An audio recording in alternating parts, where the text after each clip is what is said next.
ACL की low grade injury के अंदर, एसीएल स्प्रेन के अंदर पीआरपी इंजेक्शन या एसीपी इंजेक्शन किस डॉक्टर से लेना चाहिए दोस्तों, आज हम इसी बात करेंगे। मेरा नाम डॉक्टर मनवोरा, मैं एक ऑर्थोपेडिक सर्जन और आर्थ्रोस्कोपिक एक्सपर्ट हूँ, team ortho sport, Gurgaon, Bombay, Bangalore. दोस्तों, जब एसीएल की लो ग्रेड इंजरी होती है, स्ट्रेन है, एडिमा है, ग्रेड 1 टीयर है, इसके अंदर पीआरपी या एसीपी, प्लेटलेट रिच प्लाज्मा और ऑटोलोगस कंडीशन प्लाज्मा, ये काफ़ी इफेक्टिव ट्रीटमेंट है। तो आखिर किस डॉक्टर से आपको पीआरपी लेना चाहिए? सो दोस्तों, सिर्फ पीआरपी लगाने से एसीएल इंजरी हील नहीं होती है। दूसरा, बहुत ज़रूरी है पता लगाना कि एसीएल इंजरी के साथ साथ और क्या इंजरीज हैं आपके नी में जो आपको तकलीफ दे रही है।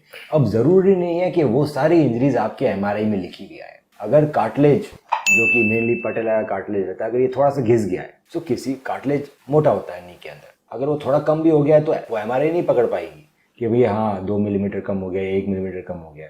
सो कार्टिलेज इंजरी तब एमआरआई में आएगी जब वो कार्टिलेज पूरा उखड़ गया है, काफ़ी बड़ा डैमेज है उसके अंदर। तो छोटे मोटे कार्टिलेज डैमेज आपको पेन करते हैं पर एमआरआई में बिल्कुल पकड़ में नहीं आते, वो बिल्कुल नॉर्मल दिखाई देते हैं। तो इतना कार्टिलेज है, इतना कार्टिलेज, इतना कार्टिलेज, सब बराबर ही है। इसीलिए ऐसे डॉक्टर से इलाज लेना चाहिए जो रेगुलर स्पोर्ट्स मेडिसिन में प्रैक्टिस कर रहे हैं, रेगुलर में एसीएल इंजरीज को ट्रीट कर रहे हैं, लगातार ट्रीट कर रहे हैं। क्या फ़ायदा है उससे? एक तो पहली चीज़, एसीएल के साथ साथ और क्या क्या बीमारियां हैं घुटने में, वो फिजिकल एग्जामिनेशन से बता सकते हैं। वो एमआरआई रिपोर्ट को नहीं, एमआरआई फिल्म को रीड करके बता सकते हैं कि और क्या क्या प्रॉब्लम है घुटने में। तो फिजिकल एग्जामिनेशन हुआ, पेशेंट की हिस्ट्री हुई, एमआरआई फिल्म हुई, ये सब देख के पता लगाया जाता है कि आखिर एसीएल के अलावा और क्या क्या इंजरी है। उसके बाद अगर लगता है कि इसमें सर्जरी की ज़रूरत नहीं है तो उसको पीआरपी या एसीपी की मदद से ठीक किया जा सकता है। अब ये आपके बॉडी के मटेरियल है, प्लेटलेट्स ग्रोथ फैक्टर है इसके अंदर, एक बॉडी में हीलिंग लाते हैं।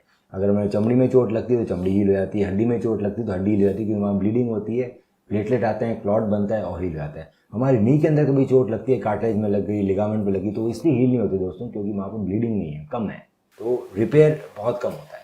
सो बहुत ज़रूरी है कि किस क्वालिटी की पीआरपी डाली जा रही है। सेकेंड चीज़ बहुत ज़रूरी है कि किस क्वांटिटी में डाली जाती है, किस डोज में पीआरपी डाली जा रही है आपके नी के अंदर। तीसरी चीज़ ज़रूरी है कि किस इंटरवल में डाली जाती है, कितनी पीआरपी देना है, मेरे को 1 पीआरपी इंजेक्शन देना है, या मुझे 2 सेशंस देने, मुझे 3 सेशंस देने, मुझे 4 देने, मुझे 5 देने, कितने सेशंस आपको पीआरपी के चाहिए, और उन 2 सेशंस के बीच में कितना डिफरेंस होना चाहिए डेज का, 7 डेज का होना चाहिए, 15 का होना चाहिए, 1 मंथ का होना चाहिए। इसके साथ साथ हर सेशन के अंदर कितनी डोज जानी चाहिए पीआरपी की और क्वालिटी क्या होनी चाहिए, ये बहुत ज़रूरी है। इसी के बाद रिजल्ट आता है। इसके बाद एक्सरसाइजेज बहुत इंपॉर्टेंट है। तो एक्सरसाइजेज के लिए फिजियोथेरेपी डिपार्टमेंट का होना बहुत ज़रूरी है, जो अच्छे फिजियोथेरेपी जो आपको रेगुलर एक्सरसाइज करें हर वीक, क्योंकि पीआरपी इंजेक्शन के बाद लगभग 3 से 6 महीने तक एक्सरसाइजेज चलती है। एक्सरसाइजेज आपकी हमेशा बदलती रहती है, बढ़ती रहती है।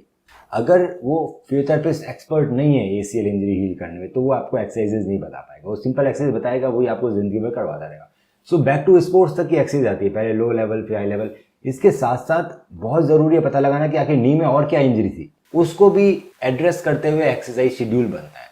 तो हर पेशेंट का एक्सरसाइज शेड्यूल बेसिकली अलग होता है, डिपेंडिंग अपॉन उसकी इंजरीज कौन सी है, एसीएल इंजरी है, साथ साथ में और क्या इंजरी है, उसका प्री इंजरी लेवल कितना है मसल्स का, वो किस तरह की डिमांड रखता है, उसकी अभी मसल्स कैसी है, कहीं घुटना लॉक तो नहीं हो गया रेस्ट के कारण। तो बहुत सारी चीज़ें जो डिपेंड करता है कि कौन सी एक्सरसाइजेस आपको करवानी चाहिए। एक्सरसाइजेस करने से क्या होता है दोस्तों, हमारे नी के अंदर स्ट्रेस बढ़ता है। एक्सरसाइजेस होती है ऊपर मसल्स को स्ट्रॉन्ग बनाने के लिए, जो फ्यूचर में नी को बचा के रखेगी, पर एक्सरसाइज करते समय हमें नी पे स्ट्रेस पड़ता है, नी ऑलरेडी डैमेज है। सो किस तरह के प्रोटेक्शन स्लीव्स पहनने हमारे घुटने के अंदर, वो डिपेंड करता है क्या इंजरी है। बहुत सारे प्रोटेक्शन स्लीव्स आते हैं। प्रोटेक्शन स्लीव ऐसे होते हैं जो आपके नी को प्रोटेक्ट भी कर रहे हैं एक्सरसाइज करते समय, ताकि एक्सरसाइज का बैड इफेक्ट नी पे नहीं पड़े, और साथ साथ में एक्सरसाइज को रोके भी नहीं, फ्रीली मूव करें ताकि अभी मसल्स भी ग्रो करें।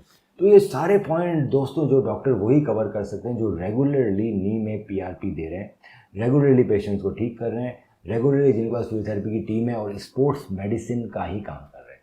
तो अगर आपको कोई भी इस तरह की प्रॉब्लम है, आपके एमआरआई में लिखा हुआ है ACL injury, PCL injury, meniscus injury, तो आप हमें अपनी एमआरआई भेज सकते हैं और उसकी डिटेल में स्टडी करके मैं बताऊंगा सबसे अच्छा इलाज क्या रहेगा।